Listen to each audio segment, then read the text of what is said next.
Clip number 989۔ اس clip میں آپ قرآن پاک کی سورہ شعراء کی آیت نمبر 20 سے 24 تک کی تلاوت، ترجمہ قرآن اور تفسیر قرآن صراط الجنان سماعت فرمائیں گے۔ بسم اللہ الرحمن الرحیم۔ ترجمہ: اللہ کے نام سے شروع جو نہایت مہربان رحمت والا ہے۔ قال فعلتها اذا وانا من الضالين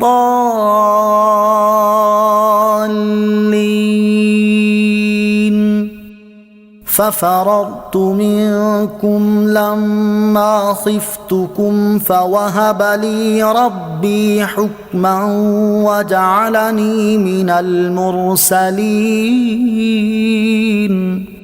ترجمہ: موسیٰ نے فرمایا، میں نے وہ کام اس وقت کیا تھا جبکہ مجھے راہ کی خبر نہ تھی، پھر جب میں نے تم لوگوں سے ڈر محسوس کیا تو میں تمہارے پاس سے نکل گیا تو میرے رب نے مجھے حکمت عطا فرمائی اور مجھے رسولوں میں سے کر دیا۔ قال، موسیٰ نے فرمایا۔ اس آیت اور اس کے بعد والی آیت کا خلاصہ یہ ہے کہ حضرت موسیٰ علیہ السلام نے فرعون سے فرمایا، میں نے قبطی والا وہ کام اس وقت کیا تھا جب میں نہ جانتا تھا کہ گھونسا مارنے سے وہ شخص مر جائے گا، کیونکہ میرا مارنا ادب سکھانے کے لیے تھا نہ کہ قتل کرنے کے لیے۔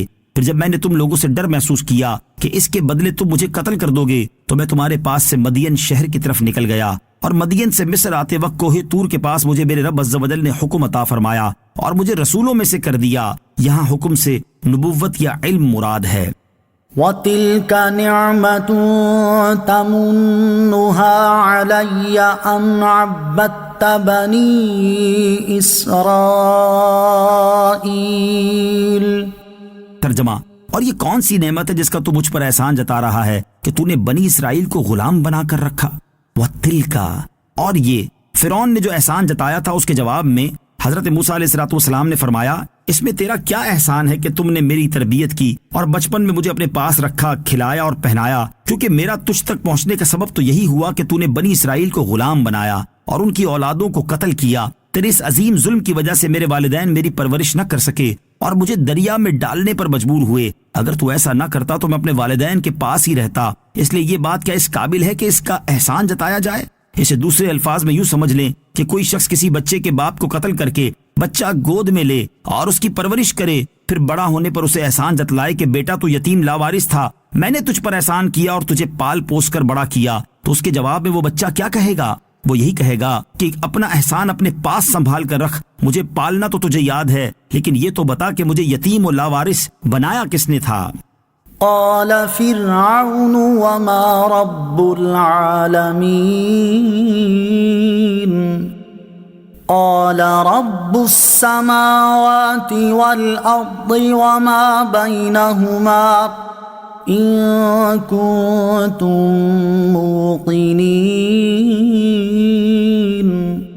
ترجمہ: فرعون نے کہا، اور سارے جہان کا رب کیا چیز ہے؟ موسیٰ نے فرمایا، آسمانوں اور زمین کا اور جو کچھ اس کے درمیان میں ہے وہ سب کا رب ہے، اگر تم یقین کرنے والے ہو۔ قال فرعون، فرعون نے کہا۔ حضرت موسیٰ علیہ السلام کی اس تقریر سے فرعون لاجواب ہو گیا اور اس نے اسلوب کلام بدلا اور یہ گفتگو چھوڑ کر دوسری بات شروع کر دی کہ سارے جہان کا رب کیا چیز ہے جس کے تم اپنے آپ کو رسول بتاتے ہو؟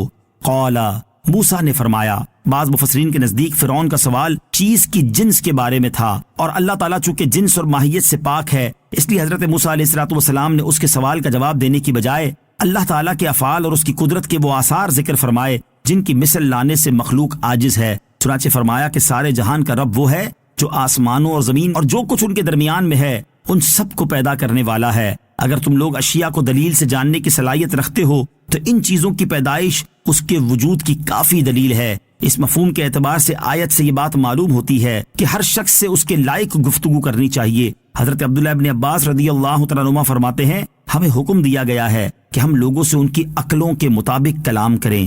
بعض مفسرین کے نزدیک فرعون کا سوال اللہ تعالیٰ کی صفت کے بارے میں تھا، اس لیے حضرت موسیٰ علیہ السلام نے یہاں جو جواب دیا وہ فرعون کے سوال کے مطابق ہے۔ یاد رہے کہ ایقان اس علم کو کہتے ہیں جو استدلال سے حاصل ہو، اس لیے اللہ تعالیٰ کی شان میں موقن نہیں کہا جاتا۔